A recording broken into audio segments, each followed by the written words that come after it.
evening.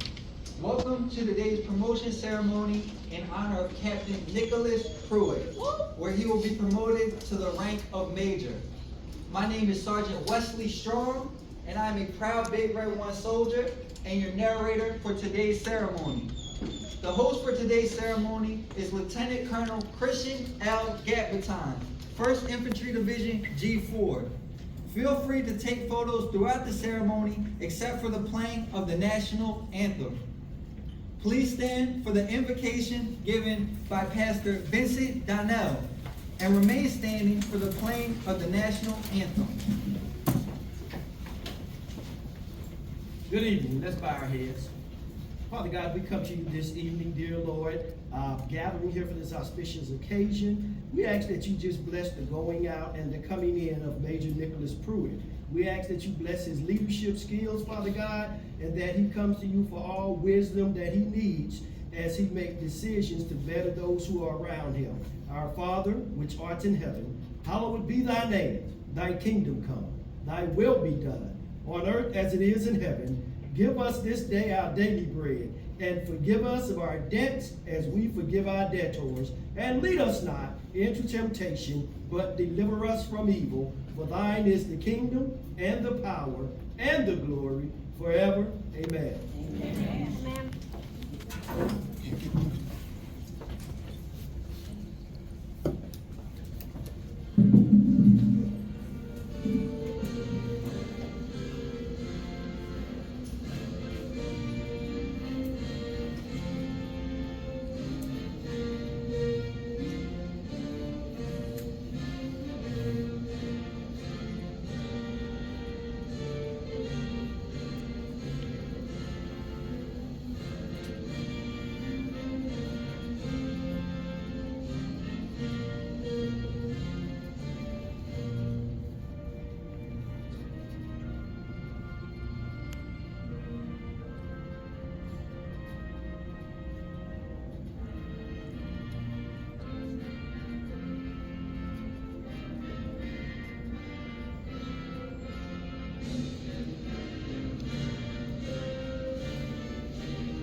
Ladies and gentlemen, please be seated.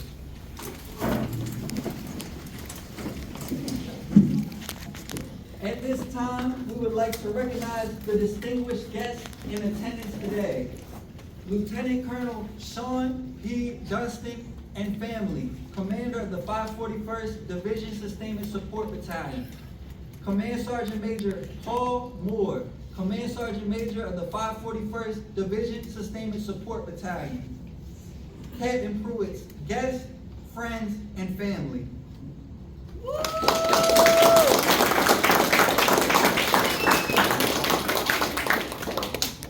We would also like to thank all of the soldiers, families, civilians, and friends of Team Pacesetter in attendance today. Ladies and gentlemen, Lieutenant Colonel Christian L. Gatbaton. Okay. Well, I think I don't have my watch, but I know it's in the evening, so good evening. Good evening. So first and foremost, I want to thank the folks that have put all this together, right? I know a lot of this can't be done without the help and support of one, Sergeant Strong, thank you for being the narrator, and also looking around, okay, making sure that I also thank, Lieutenant Colonel and Christy Dunstan, along with Command Sergeant Major Moore, right? This is very, very awesome and a gracious opportunity to do something like this today. So thank you for allowing us to do this here.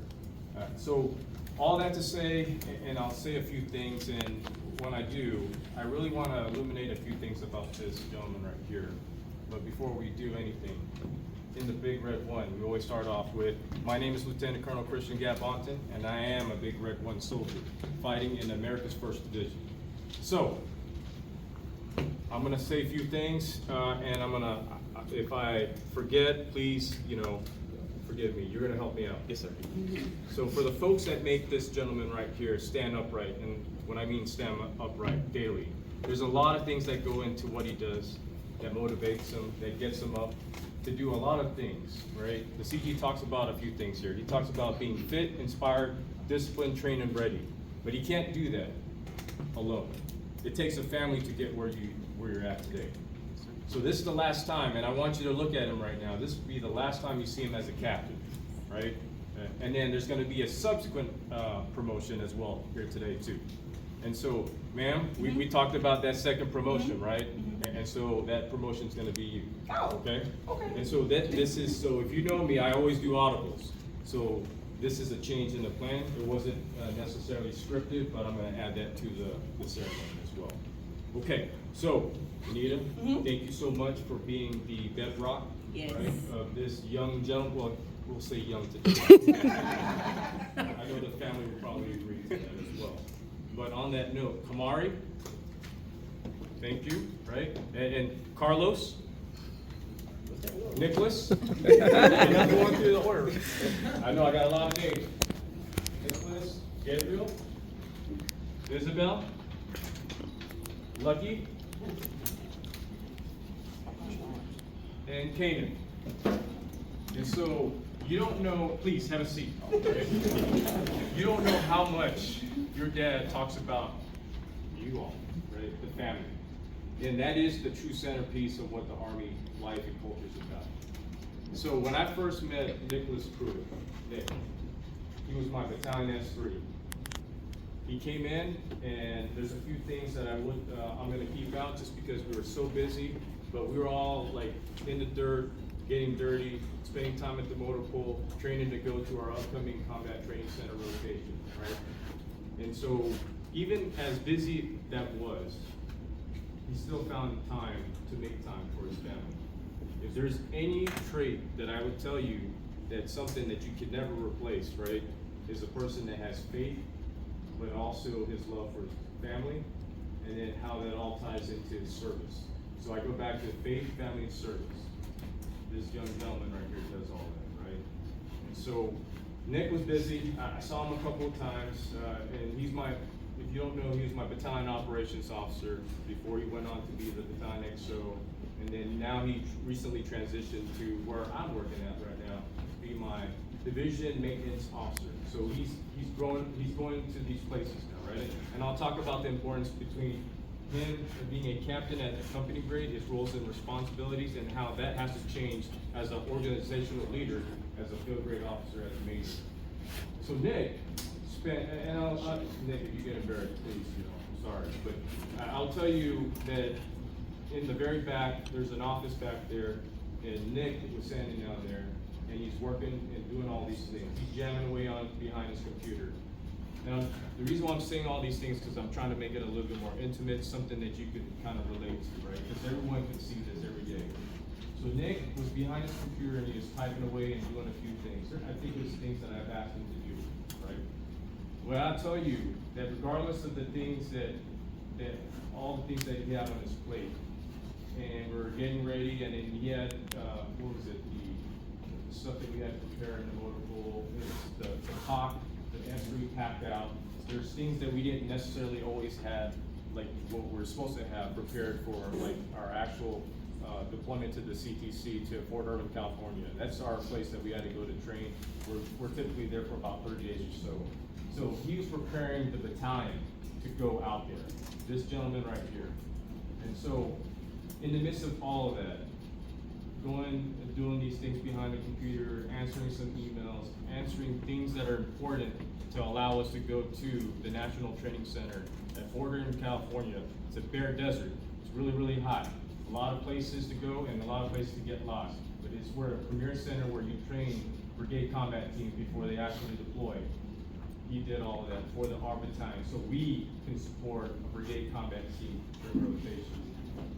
And so for something like that, and the magnitude that he came in, and the high up tempo that we had during our training progression as we're leading up to this combat training center rotation to support 3rd Brigade, 4th ID out of Fort Carson, he never wavered. And I'll tell you that there's many days and many times that we had more work than time in a day. But his commitment never wavered, right? And you could probably attest how much he either spent at home, did stuff with you on the weekend, and he talks about the family and how important it is to him. But yet, work never wavered as well, right? So really, when you think about like the balance between having to balance both work and family, it's a very difficult task to do.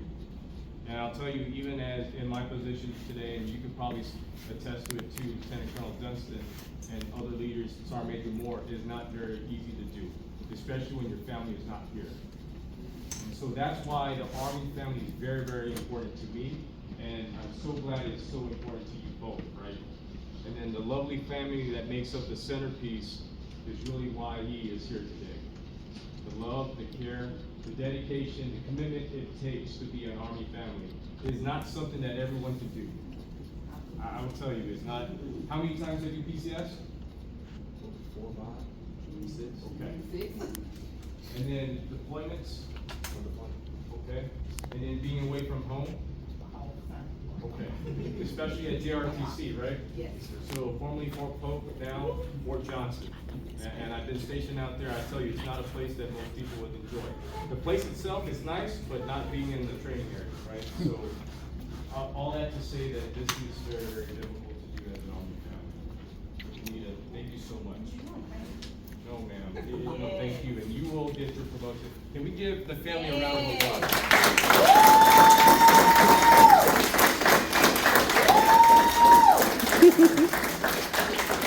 Now, the centerpiece is very important as a family, but now moving from a captain, a company grade officer, where you're directly responsible for soldiers, and your last time that you probably did that was when you were a company commander, right? Do you have some of your teammates here from when you were?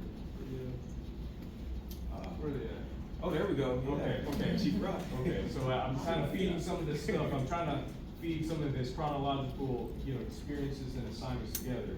I was probably the last time you were in a direct line supervisory role and as a commander. So that transition from being that direct leader now as a field grade officer, as a major, is going to be a lot different.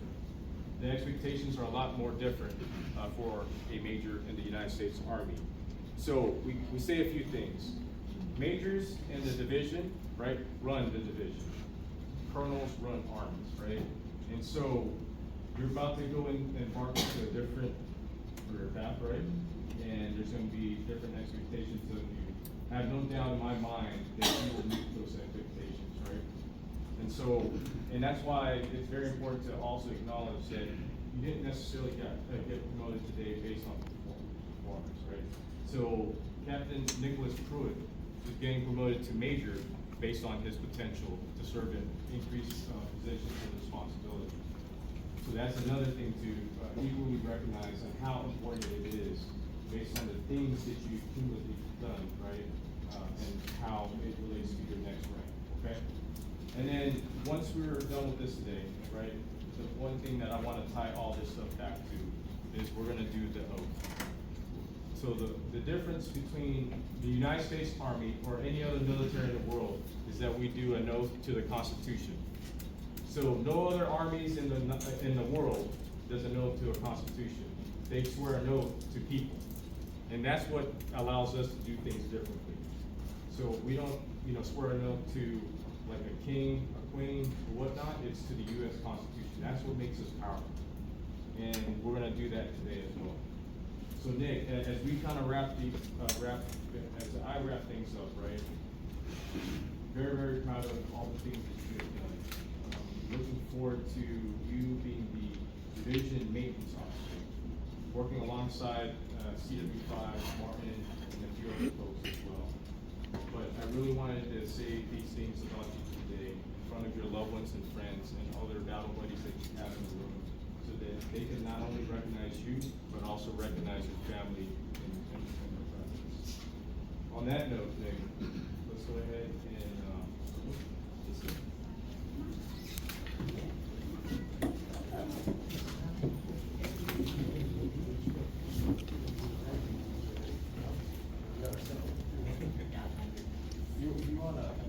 how do you want to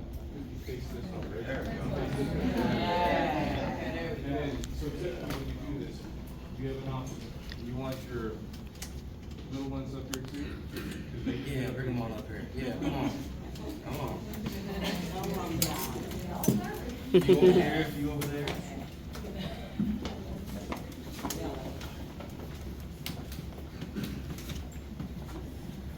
It's a family, right? Centerpiece.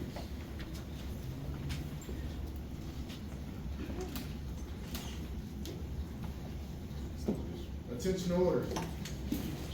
The President of the United States has proposed special trust and confidence in the patriotism, valor, fidelity, and abilities of Captain Nicholas A. Pruitt. In view of these qualities and his demonstrated potential for increased responsibility, he is therefore promoted to the grade of Major. Yeah. With a date of rank effective 01 August Yeah. 2024. Signed Crystal D. Moore. Yeah. Major. General Staff, Chief, Officer Promotion. Let's Rank. go. Let's go, cousin.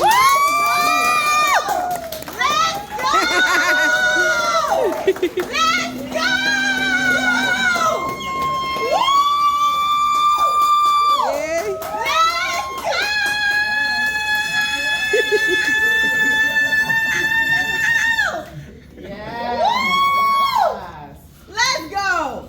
Representation matters. Let's go. Let's go. Let's go. Let's go. That's my cousin. Let's go. Let's go. Ladies and gentlemen, congratulate the newest major in the United States Army, Major Pruitt.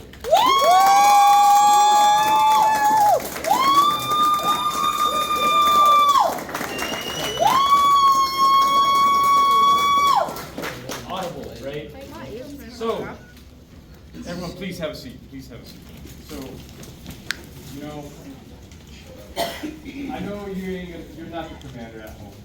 Right? I know you. But just to make sure you don't try to command at home. Oh, You know what I mean? And so, ma'am, you are gonna get promoted today as a lieutenant colonel.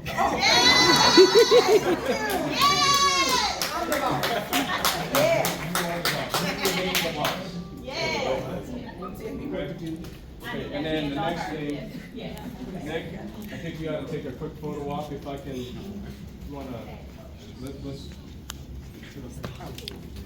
And ma'am, if you wanna hold your rank straight. Oh, yeah. You gotta, Oh, yeah. You gotta flash that forward, please.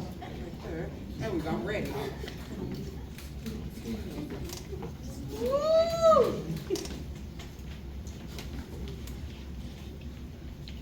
Oh, the camera's off. Never see you and smile. I think that. You know? Yes, sir. We good? We stand? Okay. Still. Me? Okay.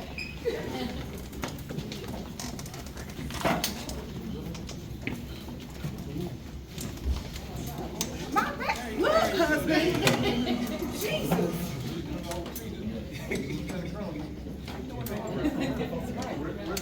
That's right. All right, just go get it.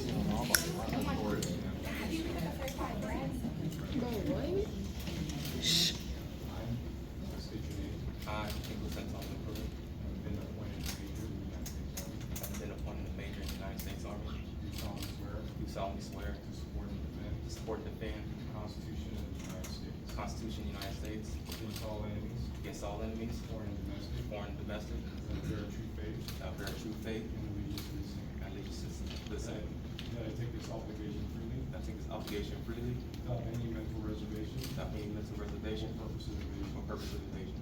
That I will That I will and well faithfully discharge discharge the duties the duties on which I'm about to enter. which I'm about to enter. So help me God. So help me God. Congratulations.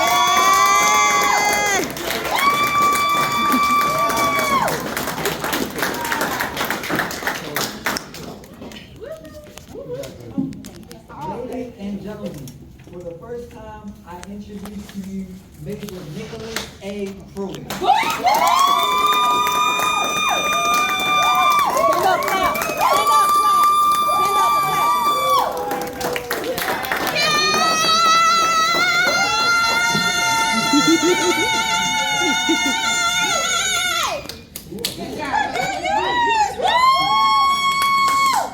First, I want to say that God is truly good, Yes, he is. and all the time. God is good. Yes, and I don't want to get in trouble, so I want to start off by thanking my beautiful wife. Yes. This journey has been a wild journey, and she's been there every step of the way, you know, motivating me. I once heard a soldier say this during his promotion ceremony, so I'm gonna borrow from mine. Sorry, strong. The Army defines leadership as the ability to influence, to accomplish a task, or group to accomplish a task by providing purpose, direction, and motivation. My wife, my beautiful kids, every day are my purpose. They're the reason I get out of bed and do the things that I do. When times are dark, times are good, no matter what it is, she gives me the motivation that I need to succeed. And she also helps me in finding that right direction that I need to achieve all of my dreams. So I want to thank you for being my leadership.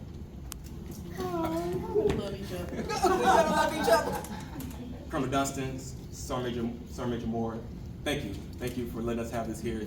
Thank you for letting me be a part of your team. You could have, kicked the captain out the office and chose somebody else to be your XO for a few weeks. But I appreciate it. I enjoyed, our brief time working together. Oh, thank you. and my one and only regret leaving this battalion is I don't get an opportunity to work further with you two. So thank you very much, sir. I mean, you're awesome. I appreciate you being here. Penny, for me. Want to thank my family, right? Want to thank my parents, Vincent and Gwen Donnell, who have traveled here from Florida to be with me. My other set of parents, Marissa and Kevin Villers, who decided to jet set off to France to take a well-needed vacation. My grandmother's here, Ellen Villers and GR. Thank you for coming. They traveled from Kansas City. Want to thank my sisters, Angel, my sister-in-law Candace, my sister Tiffany, all my nieces and nephews, and definitely want to thank all my children, for just the motivation you guys provide me.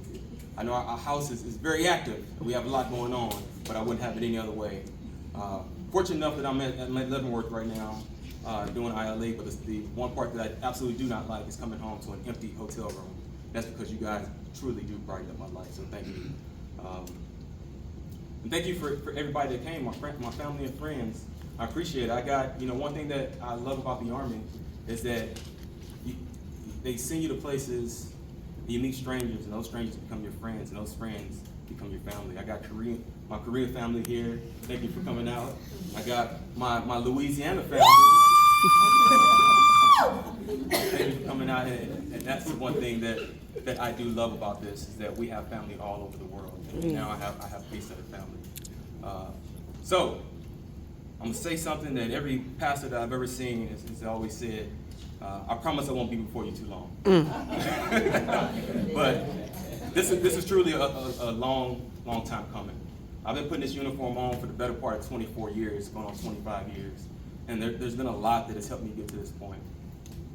As a young PFC, I met a gentleman by the name of Master Sergeant Third Kill when I was in reserves. Master Sergeant Third Kill would find me every reserve weekend, even when he was in my company and when he left my company, and he would force mentorship on me. He would take me in his office, and for an hour he would tell me how I was messing up and would tell me how to get better. Eventually, it went from him trying to find me to me seeking him out, because I knew that what he was providing me was priceless and it wasn't something I was going to always be able to get. Unfortunately, our paths separated before he could see that the work that he had put into, that the Army didn't pay him to do it. He wasn't in my unit, but he chose to do it, and it paid off to help me be the leader I am today. Also, when I deployed to Iraq as a HET driver, part of 443 HET, I had a young 31-year-old second lieutenant by the name of Carl Biscay. Carl Biscay showed me what a leader is and how you take care of soldiers. No matter where we went, and this was OF 2, so things were hot, and it was wild, wild west out there, but I knew because of how he led that we were no doubt going to be in the best position to go back home to our families unharmed. And fortunately, recently I was able to meet up with him and let him know exactly the imprint that he made on me as a leader, and I thank him for that. If I were to name everybody that helped me get to this point, over the last 24 and a half years, we'd be here all night until next week, and I don't want to do that to you guys because I recognize that I'm eating into bro time, so thank you for sacrificing your bro time to be here. But I've had countless number of senior leaders. Senior leaders like Lieutenant Colonel Gatbottom. Sir, you are one of the most selfless, most motivating leaders that I've ever seen.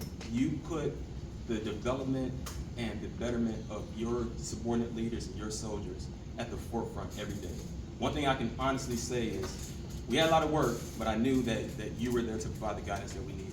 And so I thank you for being that selfless servant leader that helped me to become a better leader. And one that if the Army says that I'm able to get to the next rank, I hope to have those same qualities. So thank you, sir. I've also had a lot of peer counterparts. Some of them are even here today.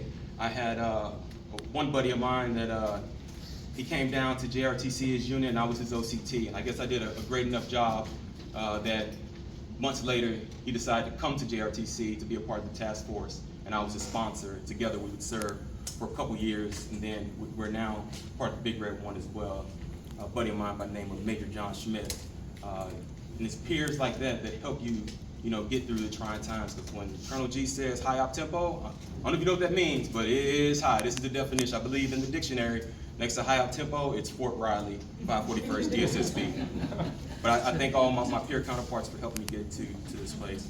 And I've been fortunate enough to mentor, lead, observe, coach, and train thousands of soldiers over my 24 years of service. Either as a commander, as a platoon leader, as a staff officer, or as an OCT. I've had soldiers like Sergeant Wesley Strong. I don't know if you guys know who Sergeant Wesley Strong is. This guy is the epitome of what it means to be a non-commissioned officer. I spent many conversations here trying to convince Sergeant Wesley Strong to take his talents over to the officer side, but he is definitely committed to being the best NCO that he could possibly be, and one day hold the rank of Sergeant Major. And so, one thing I can definitely say about him and soldiers like him, they help make me a better leader. Because they are there to not only carry out the orders that we give, but to let you know when you're not doing it right and how you can get better. So, I only hope that if any of my children ever decided to join the Army, that they would have a Sergeant Wesley Strong as their leader, pushing them to be a better soldier and eventually a better leader. So thank you for all the work you do. Thank you for setting this all up. Thank you, sir. One thing I can definitely say is that God has been a part of this. Because I wasn't supposed to be here. My mother gave birth to me 2 months before the start of her senior year of high school. And instead of succumbing to the pressure that being a school-age teen mother could bring you, she graduated. Not only she graduated, but she put me on her hip. And together for 4 years, we walked the halls of Harrisville State University, or Harrisville State College, while she earned her degree. So technically, that was my first bachelor's degree. But it didn't stop there. As a single mother, I watched her go back to school and get not one but 2 master's degrees. Yeah. And then she eventually got her national board certification. Yeah. At the time, only 4% of educators in America had achieved that accomplishment. Come on now. When I was, Yeah. Woo, woo, woo! She did that. When I was 15 years old, she introduced me to the man that I have the privilege to call not only my father, but my friend, my confidant, my mentor, and I think most importantly, my pastor, Vincent Donnell. Thank you for being here, sir. Thank you for everything that you do. So there was a lot of push for greatness in the household. So when it was time to go to college, even though I didn't want to, I was kindly encouraged and forced to go pick a college. And so I eventually went down to Jackson State University, where I spent 3 years building relationships and earning a 1.4 GPA. So needless to say, after those 3 years, I decided to come on back home and join the civilian workforce. But in doing that, I would meet the love of my life, Kanita, and I would deploy to Iraq as part of the 443 HET company. I remember one of the first things my mother told my wife. She said, "Hi, my name is Gwen." No, she didn't say her name. She said, "Hi." Go ahead. My son wants 5 kids. And my wife simply said something to the fact of, "I know." And as you can see, she was unfazed by it, and here we are with our happy bunch of kids right here. But being unfazed is something that she's always done. Yeah. No matter what it was. When I came home and I told her, I said, "Hey, I need to go back to school because this job's not cutting it." She said, "Yeah, let's do it." Then when I came home and told her, "Hey, by the way, I also want to join ROTC at the young age of 28," she simply said, "Let's do it." Then when I told her while she was pregnant with our 4th child that I needed to quit school in order to to graduate on time, commission on time. I don't know what she was thinking, but she said, let's do it, knowing that she would be the sole breadwinner for the better part of 3.5 years while she had not only our 4th child, but our 5th child. And it's been that way. It's been that way. And because of her being unfazed, you know, we were able to get through those times and end up graduating from Harris Stowe State University. And I turned that 1.4 GPA into graduating with honors. And I couldn't do it without the help of my lovely wife. So even as our military journey began, any obstacle we faced, she was unfazed. No matter what it was, to the good times and even the bad times, she was unfazed. Like when I called her and I told her that initially I was not selected for a promotion to major, she let me vent. She heard me out. She said, what are we gonna do? I said, well, I'm proved to the Army that I deserve the privilege to keep serving this nation. And together we sat side by side. It was some long nights, but you know, she was right there for me. And because of that, you know, I stand here today, you know, being promoted to major. So, you know, it's a testament to what you can do when you have a wonderful helpmate by your side. Come on. So, Can we pause for that? Let's pause for that. Keep going. Go on. Okay. Go ahead. one thing I can honestly say is that, you know, God is in everything that I do. And you can see it. There's been moments in my life that I know that God had a hand in it. So sort of like full circle moments. Like when I decided to go back to school, I walked this very same halls that my mother had walked 26 years, 27 years prior. And knowing that we had the same struggles motivated me to know that she did it, so I can do it. And you know, it was rough, but I was able to graduate, and now I proudly share the same diploma in the same discipline that my mother does. And you know, that's nothing but God. When I went to Jackson State, while I was busy earning that 1.4 GPA, I had some friendships that turned into brotherhood. And those were the same brothers that I could call on when I decided to go back and get my master's degree. And then, not even 24 hours after getting my master's degree, when I decided I wanted to go back to start pursuing my PhD, I was able to call those brothers again. And it was God that knew that I was gonna need those brothers because they're now experts in their field of education. They're all professors, you know, at various colleges. So, you know, they're not here, hopefully they see this, but I definitely want to thank my brothers, Dr. Carlos Wilson, Dr. Keontae Coleman, and Dr. Marco Robinson for everything they provide me. Whenever I have a lesson or something I need to do, I call them and they help me out. There's nothing but God that will put me in a place where 3 knuckleheads that would roam Jackson State would eventually become mentors and peers to help me along my educational journey. And then the final full circle moment, when I was sitting in the hallways, I was looking at these pictures. And these pictures, I was thinking, oh man, I don't know where I just came to, but these are some old pictures, and they're antiques, and they need to probably be taken down. And I started looking at that picture over there, and I saw that the 2nd Platoon, 2nd Transportation Combat Hemp Company deployed to Iraq in OIF-1 and OIF-2. But just so happens that Specialist Pruitt deployed to Iraq in they deployed OIF-1 and 3, and my unit deployed in OIF-2. When we deployed there, we got on ground, did a right seat, left seat with a unit that we simply knew was 2nd Hit. And we shared the road with them for the better part of 3 weeks before they redeployed, and we'll come back 8 months later, the same group, to come and replace us for OIF-3. What I realized is that my journey with the 542nd started 20 years ago, when I was sharing the road with the very same company that I now have the privilege to come here and be the S3 and the Battalion X04. And I mean, if that's not God's way of showing off, I don't know what is, but you know, it definitely shows me that you know, no matter what, you know, I'm a proud pace setter, you know, wherever I go. I've been for 20 years and didn't even know it, and now I stand here getting promoted to major in the same building with the unit that I once shared the road with. So when I say I wasn't supposed to be here, and this is something that's special, I truly do not take this rank for granted. I do not take this promotion for granted. And you know, I'm just gonna continue to try to be the very best that I can be and lean on my family and lean on my friends. So tag, you guys are it. I'll be calling you guys because it's not an easy journey, but you all help to make it better. So thank you.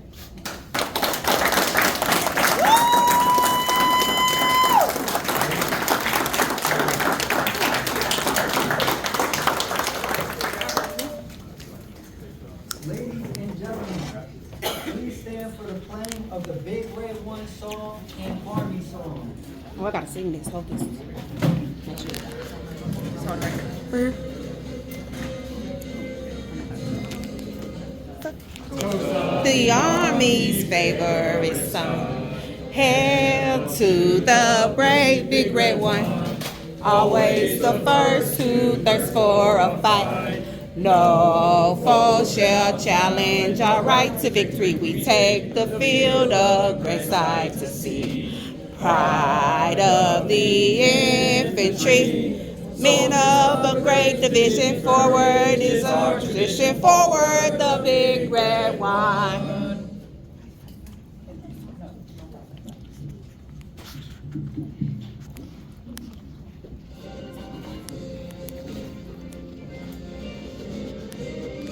March along, sing our song.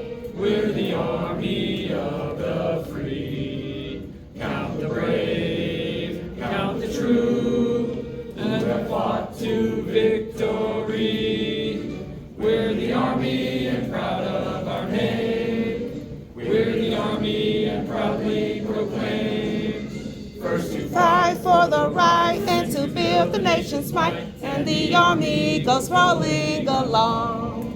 Proud of all we have done, fighting till the battle's won, and the army goes rolling along. And it's high, high, hey, the army's on its way. Count off the cadence loud and strong, 2, 3, so where we go, you will always know that the army goes rolling along. Ladies and gentlemen, this concludes today's ceremony. Family of Major Nicholas Pruitt, please return to the front.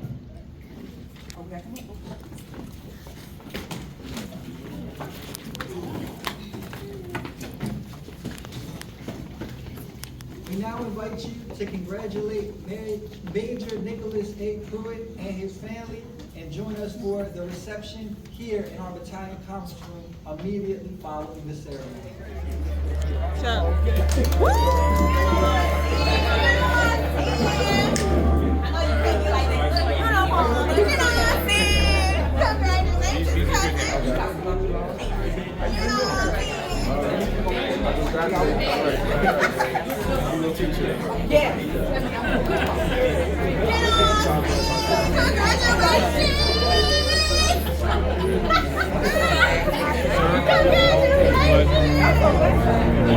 Congratulations!